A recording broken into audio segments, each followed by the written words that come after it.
khususnya untuk seluruh warga Korem dan masyarakat yang hadir dalam kegiatan donor darah ini.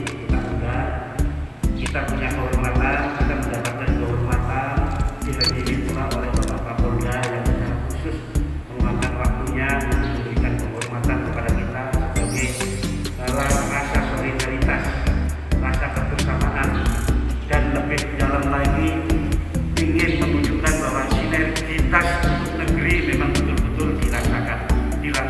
Kita semua di sini sudah merasakan bagaimana sinergitas itu memang berjalan sebagaimana yang kita hadapi, kita rasakan setiap hari dalam penugasan kita sehari-hari. Oleh karena itu, atas nama seluruh prajurit TNI yang ada di jajaran Korem Gorontalo, kami mengucapkan terima kasih